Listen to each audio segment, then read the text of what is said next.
Hey everyone, welcome back to my another video. So সবাইকে স্বাগত জানাচ্ছি আমার নতুন ভিডিওতে।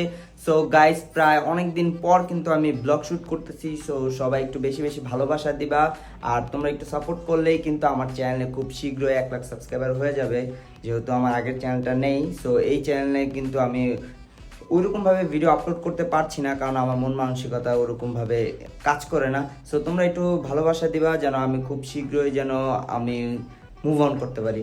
সো চলো আজকের ভিডিওটি শুরু করি। আর আজকে হচ্ছে আমি দেখতে পাচ্ছ যে হোয়াইট পাঞ্জাবি পরছি, আর এখানে আরেকজন আছে, সে আজকে এটা কি কালার তোমার বলে? লাল সুন্দরী এটা রেড না তো, ওই এটা একই। ফুলি রেড না। আচ্ছা, সমস্যা নেই। যাই হোক, আজকে আমরা মানে বাইরে যাচ্ছি ঘুরতে। অ্যাজ অলওয়েজ আমরা বাইরে যাই। আর হচ্ছে আজকে যেহেতু আমাদের মানে Shoot আছে। আজকে একটা শুট আছে, এজন্য খুব দুই তাড়াতাড়ি জায়গায়। উঠে গেছি আমরা। এর কারণে মিছিল আমাকে তাড়াতাড়ি ঘুম থেকে উঠাইছে। যে এখন বর্তমানে বাজে কয়টা? 3:30। 3:30 বাজে, তারপরে আমার ঘুম ভাঙছে না, কারণ আমি অলওয়েজ 4টার দিকে ঘুম থেকে উঠি আর রাতে ঘুমাই 6টা-7টা মানে আজকে তো সকালে। তুমি 7টার দিকে নাকি 8টার দিকে, না আজকে তাড়াতাড়ি ঘুমায় গেছো। হ্যাঁ, তো চলো বাইরে যাই, কারণ হচ্ছে যে অনেক লেট হয়ে যাবে আর আলো চলে যাবে। আর হ্যাঁ, বাইরে আমি যে আজকে পরিমাণ treat দেব। যে পরিমাণ বাতাস চলতেছে, মনে হয় যে বৃষ্টি যে কোনো সময় নামতে পারে। So চলো বৃষ্টিতেই আমরা গোসল করব, আমরা ভিজবো একসাথে। আগে তো শুটগুলো শেষ ও করতে হবে। হ্যাঁ হ্যাঁ, তাহলে চলো। সো গাইস, চলো আজকের ভিডিওটি শুরু করি। সো গাইস, এখন আমরা চলে আসলাম রেস্টুরেন্টে, আর এখন হচ্ছে আমাদের লাঞ্চ করতে হবে, কারণ মিথিলা বাসায় কিছুই রান্না বান্না করে না। যেদিনই বাইরে শ্যুট থাকে সে কি করবে, সকাল থেকে উঠে সে রেডি হওয়া শুরু করবে। তার রেডি হইতে হইতে প্রায় 2-3 ঘন্টা প্রায় চলে যায়। এর কারণে হচ্ছে যে আমি কিছুই খাইতে পারি না। সেখানে বসে বসে এখন নাটক করতেছে। আমি নিজেও খাই না, এমন না যে তুমি একাই খাও না, আমিও খাই না, আমারটাও দেখতে হবে। কসম কাটো তো, তুমি সকাল থেকে কিচ্ছু খাও নাই? কসম কাটা ভালো না। তার মানে গাইস, আপনারা বুঝতে পারতেছেন যে মিথিলা সারাদিনই খায় কিন্তু মোটা হতে পারছে না। সে অনেক কষ্ট চলতেছে তার, সে একটু মোটা হবে। কেন হইতেছে না ওটা? কোন দিক দিয়ে? হ্যাঁ, আর একটা মাস যেতে দাও না। তারপর চলছে চলছে, কাজ চলছে। কাজ চলছে। হ্যাঁ, ও 3 বেলার জায়গায় 6 বেলা খায়, তারপরে যদি একটু মোটা হইতে পারে। আপনারা একটু দোয়া করবেন মিথিলা যেন তাড়াতাড়ি মোটা হয়ে যায়। দোয়া করলে কি হবে? এখানে তো তুমি আমার দোয়া নজর লাগাইতেছো। দোয়া ছাড়া কিচ্ছু হয় না। তুমি দোয়া যত নজর লাগা, করবে, আমি খাইলে তুমি খালি এইটা নিয়ে। যত দোয়া করবে তত বেশি তাড়াতাড়ি তুমি পাবা, রেজাল্ট পাবা। হ্যাঁ, রেজাল্টটার জন্যই তো আর একটা মাস অপেক্ষা করতেছি। আর আমি তো খাইতে গেলেই তো তুমি আমাকে বকা দাও, এইটা খাই কেন, ওইটা খাই কেন, এটা খাই কেন, এটা খাই কেন। তুমি ভালো জিনিস খাও না তো, খারাপ জিনিস খাও। ভালো জিনিসই কি? তুমি কি এই পাইপ দিয়ে সাউন্ড করতে পারবা? অবশ্যই। করো তো, তোমার দেখা যাচ্ছে কি পাগলামি করতে হয়। সাউন্ড করে দেখো পারলে।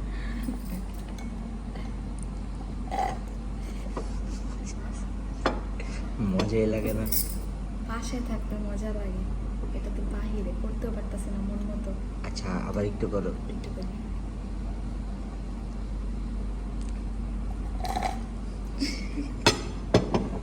তুমি করো। আমি তো এতক্ষণ করতেছিলাম এত করতেছে আমার করে তুমি। না, এটা ট্রায়াল দিলাম তোমারে দিয়ে, মানে ভিডিওটা তোমারে দিয়ে করেন। অপমান করতেছো তুমি। ওকে, এভাবে আওয়াজ করবেন। আমি আওয়াজ করি না, তুমি করতেছিলে এর জন্য তোমার দেখা দেখে একটু করছে। তোমার জ্বালায় তো আমি বাসায় কোকানেও শান্তি পাই না, সব খেয়ে ফেলো একা একা বুটকু। এখনো ভুটকু হইনি বাবা, হইতে দাও। একটা গার্লফ্রেন্ড ম্যানেজ করে দাও না। তুমি একটা আমার বয়ফ্রেন্ড ম্যানেজ করো, তোমার গার্লফ্রেন্ড ম্যানেজ করে দেবো। তোমার তো অনুমতি নেই, আমার আছে। তুমি তো বিয়ের অনুমতির কথা বলতেছো? হ্যাঁ বিয়ের কথা বলতেছো? হ্যাঁ হ্যাঁ আমি সে কারে বিয়ে করবো? হ্যাঁ, কারে বিয়ে করবো? আরো 3টারে। আরো 3 দিন এটা কি আমি না পারমিশন হলে দিলে? না হলে এই নারীগুলো কোথায় যাবে? হ্যাঁ, এই অবলা নারীগুলো কোথায় যাবে? ওগুলা নারীগুলোর জন্য আল্লাহ অবশ্যই তাদের জন্য পারফেক্ট ম্যাচ রেখে না দিয়েছে। না, এর কারণে ছেলেদের বলছে 4টা করে বিয়ে করো। এটা বলে না, বসে তাকে বিয়ে করা যাবে 4 জনকে, মানে 4টা বিয়ে তারাই করতে পারবে যারা হচ্ছে সমাজে যেসব ডিভোর্সি নারী আছে। দেখ, আচ্ছা, তাহলে একটা ডিভোর্সি বড়লোক নারী খুঁজে দাও। ডিভোর্সের ওটা যেন মাথা মতো ভাঙটা দেবো আমি। যাও, সমাজে আর ছেলেদের কোনো মূল্য নেই, আমাকে ছবি তুলে দাও ভাই, চলো। জীবনও না। কেন? ওখানে গেলে মেয়েরা আমার প্রেমে পড়ে যাবে। হ্যাঁ, আমি তো এটা চাই, তোমার প্রেমে পড়ে কাশা চলো। না, এখানে যেতে একটা চাই না। দিই একটা, না, এই যে আশেপাশে কত নাই, এটা কত না, চল চল চল। থামো না। তো গাইস, আমরা এখন একটা সুন্দর একটা প্লেসে চলে আসছি। এই প্লেসটা দেখতে পারতেছো কত বেশি সুন্দর। আর ওইখানে দেখো 2টা নারী কিভাবে মারামারি করতেছে। মারামারি করো না তোমরা। তো এখানে মিথিলার বন্ধুরা আছে, এখানে মিথিলার অনেকগুলা ফ্রেন্ড আছে। এই friend friend dear friend, hello, শুনো মিথিলা, সরি মিথিলার বান্ধবী, কই তুমি? আচ্ছা আসো তো দেখি তো। এই তোমার আরেকটা বান্ধবী শোনে কিনা? এই শোনো, এই শোনো শোনো শোনো শোনো, হ্যাঁ শোনো, এই শোনো, এই যে মিথিলার মতো পুরা বেয়াদব, ডাকি যে এতবার ডাকি তারপরেও শুনে না। এই শোনো শোনো, আরে ও প্রেগনেন্ট না, ও তোমার মতো খাইতে খাইতে মোটা হয়ে গেছে। এই শোনো, তুমি একটু লতা পাতা খাও, যে ওর মতো মোটা হইতে পারবা। তুমি খাও, একটু খাও, একটু খাও,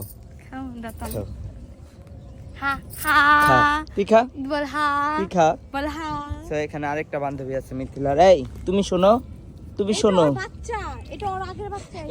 আচ্ছা এটাও কি বলে এটাও প্রেগনেন্ট?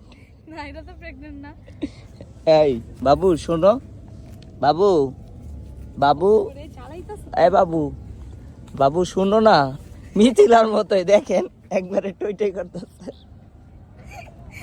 তুমি অপমান করো সব সময় আমাকে। আবার আবার যাচ্ছি দেখেন বাবু, এই শোনো না, তোমার মতো যতই ডাকি শুনবে না, শোনা বারণ। ওই দেখো ওই দেখো ওই দেখো, ওই যে সাদা কালোটা দেখতেছো না, পুরো তোমার জামার সাথে ম্যাচ, অনেক সুন্দর এটা। চলো আর তোমার থোতার মধ্যে এটা কি? এটা কি হইছে? এটা নাকি ওই যে মানুষের মতো আর্ট করে তিল বানাইছো থোতার নিচে? এটাতে যে মানে পাকনামি করে গুতা মারছি, এরকম হয়ে গেছে। সো গাইস এখন এখানে আমরা একটু কিছুক্ষণ থাকবো, মানে আমরা কি সন্ধ্যা পর্যন্ত এখানে থাকবো। আমরা প্রায় আসি এই জায়গাটা, এই জায়গাটা অনেক বেশি পরিমাণ সুন্দর, চারপাশে দেখবেন যে সবুজ আর সবুজ, এখানে পানিও আছে, মানে এভারেজ সব কিছু মিলিয়ে এখানে আমার লাল সুন্দরী আছে। তুমি আজকে লাল পরছো, কিন্তু ও বেশি লাল, তুমি কম লাল। তো এখানে আমার তারিফ করবা, এর থেকে আমি সুন্দর না, যা আবার বল আবার। আচ্ছা তো এখানে আমার লাল সুন্দরী আছে, এখানে কালা সুন্দরী আছে, সরি। আচ্ছা আবার না, খেলবো না, আমি আজকে খেলবো, আমি আজকে এখানে বসে থাকবো, তোমার একটা কামও করবো না, তোমার ব্লগও করবো না, তোমার ব্লগে আসবো না। তো এখানে আছে আমার লাল সুন্দরী, এখানে আছে আমার লাল বউ, হইছে? হ্যাঁ এবার হইছে, আর বাকিগুলো কিন্তু কাইটা দিবা তুমি। আচ্ছা তো লাল সুন্দরীকে সুন্দর মতো আজকে গোসল করে নিয়ে আসছি এখানে। আর হচ্ছে ও মিথিলা আজকে গোসল করে নাই, আমি বাসায় গিয়ে করবো, কারণ আমি ধরা খাই গেছে। ধরা খাই নাই, আমি তো ব্লগ করতেছিলাম। দেখুন যেখানে সেখানে মেকআপ করে। এই সরো, তোমার মেকআপ আমার লাল সুন্দরীর গায়ে লেগে যাবে, সরো সরো, ছি নোংরা মেয়ে। আচ্ছা এই যে দেখো গাইস, সবসময় আমার ব্যাগের মধ্যে এই জিনিসটা থাকবে, হ্যাঁ, কিন্তু এই জিনিসটার মধ্যে যে আসল একটা জিনিস আমার দরকার সেটাই নেই। ও সমস্যা নেই, আমি এখন গাইস আমার হচ্ছে ওর এটা আমি এতদিন জানতাম না, বাট এখন আমি ওর পিন কোডও জানি। ওই দেখো তোমার বন্ধুদের মতো যে একটু ঘাস খাও, ঘাস খেলে একটু বুদ্ধি পারবে। না এটা দিয়ে কিন্তু আজকে আমরা কেক কিনবো, হ্যাঁ জীবনও না, হ্যাঁ কিনবো। তো গাইস তোমাদেরকে একটা সুন্দর একটা প্লেসে নিয়ে আসলাম দেখানোর জন্য। এখানে দেখো কত সুন্দর পানি, আর পানির কালারটা একবারে নিট অ্যান্ড ক্লিন। দেখো আকাশের মেঘ পুরোটা দেখা যাচ্ছে, যদিও আশেপাশে নোংরা, এখানে মানুষ বসে তাই নোংরা হয়ে যায়, এখানে অনেকে আসে ঘুরতে। আর গাইস তোমাদেরকে দেখাই, দেখো আমার লাল সুন্দরী কি অবস্থা, এখানে একটা ব্যাগ, দুই পাশে দুটা হেলমেট, মানে তাকে পুরো একটা বানায় ফেলছে। এটাকে কি বলে জানি, অ্যাসিস্ট্যান্ট, আমার পার্সোনাল অ্যাসিস্ট্যান্টকে কি বানিয়ে ফেলছে, কষ্ট পাচ্ছি। তো আজকে কিন্তু আমরা হচ্ছে যে এখান থেকে বের হয়ে রিফ্রেশমেন্টের জন্য কোথায় যাব এখন মিথিলা আপনাদের বলবে। মিথিলা তুমি কোথায় যাবা? আমরা এখন না, আরো পরে যাব, মাওয়াতে যাব। মাওয়াতে যাবা হাওয়া খেতে? হ্যাঁ হাওয়া খেতে যাব, একটু রিফ্রেশমেন্টে যাব, মানে অনেক রিফ্রেশমেন্ট দরকার তাই যাবা বলো? ওইটাই তো, কারণ অনেকদিন ধরে আমার মনটা অনেক খারাপ, তুমি আমাকে একটু আগে বকা দিছো। এখন বলো যে তুমি খাইতে যাবা সেখানে ইলিশ মাছ খাবো, ডিম আলু দিয়ে। তো আমরা এখান থেকে একটু পরে বের হয়ে যাব, এখানে সন্ধ্যা হলে দেন বের হব। এখানে দেখো কত বেশি সুন্দর জায়গাটা, অনেক বেশি সুন্দর, আমরা ডেইলি এখানে আসি। সুন্দর লাগতেছে, এই যে পিছে সূর্য, কোথায় সূর্য এখন নেমে যাবে আমাদের সামনে, সূর্য মামা চলে যাবে, চান্দা মামা আ যায়গা। গাইস এখন আমরা ডাকাতি করতে যাচ্ছি আর আমার সাথে আছে মিছিলুর রহমান। এখন ডাকাতির কোথায় সাথে- যাচ্ছ ডাকাতি করতে? এখন মামাতে যাচ্ছি আমরা ডাকাতি করতে, প্রত্যেকটা গাড়িতে গাড়িতে বাইকে বাইকে করে ডাকাতি করব আমরা। সো গাইস আজকে তো বুঝতেই পারছেন আমরা কি বড় একটা লুট করতে যাচ্ছি, কারণ আমাদের কাছে টাকা পয়সা নাই, যা ছিল সব শেষ। এখন আর নতুন করে একটা ডাকাতি করে তারপর হচ্ছে টাকা পয়সা ইনকাম করতে হবে। তোমার আসলে ডাকাতের মতো লাগতেছে। তাহলে চলো আজকে ডাকাতিটা শুরু সম্পূর্ণ করি। করা যাক।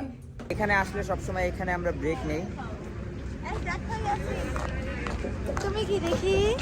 আমি এটা হচ্ছে হরলিক্স চা আমারটা, আমারটা শুধু হরলিক্স দিয়ে মিল, শুধু হরলিক্স দিয়ে মিল। আর ও যে ওই সাইড থেকে আমাদের চা প্রোভাইড করে। মানে মাওয়াত যখন যায় তারা এই জায়গায় থামবে আর এখান থেকে চা খাবে বা চা খাবে। এই চাটা কিন্তু অনেক মজা, হরলিক্স চাটা কিন্তু অনেক মজা। আর গাইস আমরা আরেকটা প্রবলেমে আছি, আমাদের সাথে আরেকটা বাইক যেটা রাস্তায় আটকা পড়ে গেছে, ওইটাকে এখন উদ্ধার করতে যেতে হবে। চাটা খেয়ে তারপর তাড়াতাড়ি ওকে উদ্ধার করতে হবে। আমার এই লাল সুন্দরকে নিয়ে এক প্রান্ত দিয়ে তার কাছে চলে যেতে হবে, সে আছে উল্টা রাস্তায়। আর আমাদের ওইখান থেকে ঘুরে তারপরে ফুলটা ঘুরে পরে যেতে হবে। গাইস পরিস্থিতিটা এরকম হয়েছে যে আমার বাইক নিয়ে আসতে হয়েছে, আর দেখেন আমার হাতের অবস্থা। এই যে এই বান্দাটা ভাই, তোমার বাইক কিনা দিছি, বাইকের অবস্থা দেখেন, খুইলা টুইলা অবস্থা খারাপ। এটাতে খুইলা কার্বোরেটর আমি ওয়াশ করছি, ওয়াশ করার পর বাইকটা স্টার্ট হয়েছে। এবার এমনি বাইক চালালে হবে? বাইকের একটু মেনটেনেন্স করতে হবে তো। আসলে ভাই সবকিছু ঠিক ছিল, এদিকে পড়ে গেছে কি কেমনে একটা কাজ করতে হবে, যে ওভারফ্লো যে তারটা আছে না ওইটা নিয়ে ঢুকাই দিছে তেলের লাইনে। না বুঝলে আর কি যাওয়া হয়। সো আমরা কিন্তু প্রায় অনেক দূর আসছি এই বাইকটাকে উদ্ধার করার জন্য। আলহামদুলিল্লাহ বাইকটাকে স্টার্ট দিতে পারছি। এখন আমরা আবার আগের জায়গায় চলে যাব। ভাই বাইকের বাকি জিনিস কই, ওগুলা সেট আপ করতে হবে। ভাই বাইক চাবান গাড়ি উড়াই দিব। গাড়ি যেভাবে আসতেছে কখন যেন উড়াই দেয়, এই টেনশনে আছি। ধন্যবাদ ইয়াসির ভাইকে, ধন্যবাদ গাড়িটা ঠিক করে দেওয়ার জন্য। তোমাকে ধন্যবাদ আমাকে লাইট দেওয়ার জন্য, বাসায় ডেকোরেশনের জন্য। এখন হচ্ছে এই কিটটা লাগানোর পর এখান থেকে আমরা ভাগবো। সো গাইস আজকের খাবারটা কিন্তু একবারই মজা হয়নি, দেখতে পাচ্ছেন প্লেট একবারে ফাঁকা আমার, কারণ আজকে খাবারটা মজা হয়নি। আর মিথিলার প্লেটে দেখেন কতগুলা খাবার, সে খেতেই পাচ্ছে না। আজকে খাবার কি মজা হয়নি? হ্যাঁ তোমরা নষ্ট কথা বলো খাচ্ছ। নষ্ট কথা তো আমি বলি না, নষ্ট কথা বলতেছে আশেপাশের মানুষজন। আজকের খাবার কিন্তু আসলেই মজা হয় নাই, কেউ বিশ্বাস করুক আর না করুক। আমার প্লেট খালি, যে আজকে খাবার মজা হয় না এর কারণে খাইতে পারিনি আমি। আরেকটা রাইস আনেন তো। মজা না করে আমার ডিম দিয়ে খাইছো তুমি। কোথায় ডিম খাইছি? দেখো তো একটা ডিম, একটাও তো ডিম নাই। কি খাইছি? তো গাইস আজকে খাওয়া দাওয়া শেষ, এখন একটু পর আমরা বাইরে যাব, দেন ওখানে যে গুড মর্নিং গাইস। এখন প্রায় সকাল 6টা বাজে। আর গাইস আকাশটা দেখতে পাচ্ছ কত বেশি সুন্দর লাগতেছে। আর আমরা এখন আছি মাওয়া ঘাটে, চারপাশটা দেখতে পাচ্ছ কতটা বেশি সুন্দর। এখানে মিথিলা অনেক এনজয় করতেছে, মিথিলা নাকি অনেক ঘুম পাইছে। সো এখন আমরা বাসায় চলে যাব। সো আজকের এই শর্ট অ্যান্ড সিম্পল ভিডিওটা ছিল এই পর্যন্ত। যদি তোমাদের কাছে ভালো লেগে থাকে অবশ্যই একটা লাইক দিবা, আর যারা এখন চ্যানেলটিকে সাবস্ক্রাইব করনি অবশ্যই সাবস্ক্রাইব করে দিবা। সো তোমাদের সাথে দেখা হবে পরবর্তী নেক্সট ভিডিওতে। সো আল্লাহ হাফেজ।